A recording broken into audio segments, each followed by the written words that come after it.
بسم الآب والولد والمنفس القدوس أحد وعمل آمين. بسم الآب والولد والمنفس القدوس أحد وعمل آمين. Name of the Father, name of the Son, name of the Holy Spirit, one God. Amen. Good evening and blessings and love on this Sunday. I hope you're doing well, or whichever day you engage in this, because obviously you might not be watching it on the same day you record it, but whichever day it lands, I wish you well. So today's chapter is 1 Esdras 6, and it echoes what we hear in 1 Ezra 5 and 6, but it echoes it with a slight twist, because in 1 Ezra we heard about these circumstances happening with Ezra himself, the prophet, but in this chapter it goes back in time and we're hearing of a similar situation but with the priest Zerubbabel. I'm not sure he's classed as a prophet. I think Zerubbabel would be classed as a priest, but he goes through very similar situation as Ezra did himself. So what happens is, as we heard yesterday, that there's been opposition to the rebuilding of the temple. So it's been halted because they're saying that the Jews rebuilding the temple are going to be rebelling against the king. We didn't hear that particular detail yesterday, but all we heard was that people rebelled because they asked to help and they were denied permission to help, and this caused a halt. But we know from 1 Ezra what the accusations were. So in this one, very similar to Ezra, that two prophets come forward and inspire Zerubbabel in this case to continue with the building of the temple, and that is Haggeus, or Aggeus, sometimes the H is dropped, and Zechariah. So with this inspiration, Zerubbabel continues to order or, instruct the people to get building with the temple. And this then causes questions amongst the local governors and the chiefs of security or police or whatever, the soldiers. And then the petition goes back to King Darius to say, find the original decree by King Cyrus, and that will tell you everything you need to know about the rebuilding of the temple. So this is what he does. King Darius goes into the archives, finds the original decree by King Cyrus, and then on that basis he agrees for the temple to be continued to be built. But not only continued to be built, he puts in extra security, he puts in extra resources. So the rebuilding of the temple is not now done not only with the permission of the king, but is done with extra manpower, resources, security, and they're told to no one trouble the people, that now that the temple's been rebuilt, don't no one get in their way and let their work not be stalled. So this is what we hear happen in this particular chapter. Again, as I say, an echo from 1 Ezra, but this is happening to Zerubbabel with the rebuilding of the temple itself, whereas with Ezra it was with other aspects of the temple and the rebuilding of the law in general. So I will now read 1 Esdras 6. Give thanks for these few words. Now in the second year of the reign of Darius, Aggeus and Zacharias, the son of Addo the prophets, prophesied to the Jews in Judea and Jerusalem in the name of the Lord, the God of Israel. Then Zerubbabel, the son of Salthiel, and Jesus, the son of Josedek, stood up and began to build the house of the Lord at Jerusalem, the prophets of the Lord being with them and helping them. At the same time, Sisinus, the governor of Syria and Phoenicia, came to them with Satharabenes and his companions, and said to them, by whose authority do you build the house and this roof and perform all the other things? Who are the builders who do these things? Nevertheless, the elders of the Jews obtained favor because the Lord had visited the captives, and they were not hindered from building until such a time as communication was made to Darius concerning them and his answer received.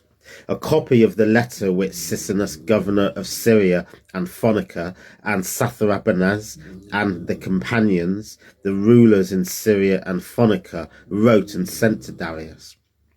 To King Darius, Greetings. Let it be fully known to our Lord the King that having come into the country of Judea and entered into the city of Jerusalem, we found in the city of Jerusalem the elders of the Jews that were of captivity, building a great new house for the Lord of hewn and costly stones, and timber laid in the walls.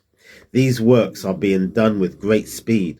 The work goes on prosperously in their hands, and it is being accomplished with all glory and diligence. Then asked we these things. The elders said, by whose authority are you building this house and laying the foundations of these works? Therefore, to the intent that we might give knowledge to you by writing who were the leaders, we questioned them and required of them the names in writing of their principal men. So they gave us this answer. We are the servants of the Lord who made heaven and earth. As for this house, it was built many years ago, and by a great and strong king of Israel, and was finished.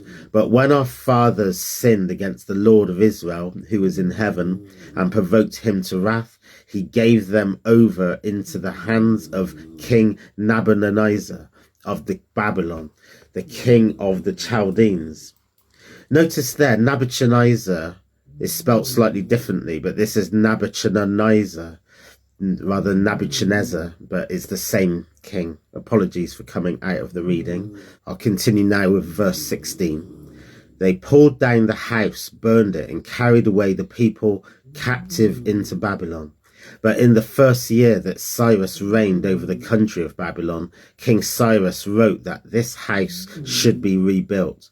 The holy vessels of gold and of silver that Nebuchadnezzar had carried away out of the house of Jerusalem and had set up his own temple, who King Cyrus brought out of the temple into Babylonia. And they were delivered to Zerubbabel and Sanballat, the governor, with commandment that he should carry away all the vessels and put them in the temple at Jerusalem, and that the Lord's temple shall be built on this site. Then Sanballat, having come here, laid the foundations of the Lord's house, which is in Jerusalem. From that time to this, we are still building. It is not yet fully completed. Now, therefore, if it seems good, O king, let a search be made among the royal archives of our Lord the king that are in Babylon. If it is found that the building of this house of the Lord which is in Jerusalem has been done with the consent of King Cyrus, and it seems good to our Lord the king, let him send us directions concerning these things. Then King Darius commanded that a search be made among the archives that are laid up in Babylon. So at Ecbatanta, the palace which is in the country of Media, and a scroll was found where these things were recorded. In the first year of the reign of Cyrus, King Cyrus commanded to build up the house of the Lord which is in Jerusalem, where they sacrifice with continual fire. Its height shall be 60 cubits, and the breadth 60 cubits, and 3 rows of hewn stones, and 1 row of new wood from that country. Its expenses are to be given out of the house of King Cyrus. The holy vessels of the house of the Lord, both gold and silver, that Nebuchadnezzar took out of the house of Jerusalem and carried away to Babylon, should be restored to the house at Jerusalem, and be set in the place where they were before. Also he commanded that the Sisens, the governor of Syria and Phoenicia, and Sathrabanaz and their companions, and those who were appointed rulers in Syria and Phoenicia should be careful not to meddle with the place, but allow Zerubbabel, the servant of the Lord, the governor of Judea, and the elders of the Jews to build that house of the Lord in its place.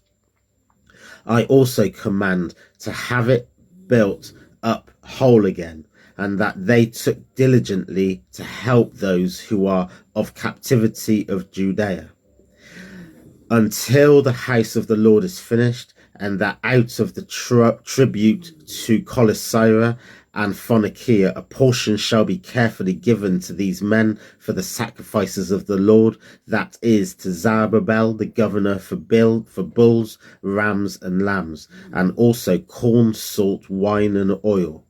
And that continually every year without further question, according as the priests who are in Jerusalem may direct to be daily spent, that drink offerings may be made to the Most High God for the king and for his children, that they may pray for their lives.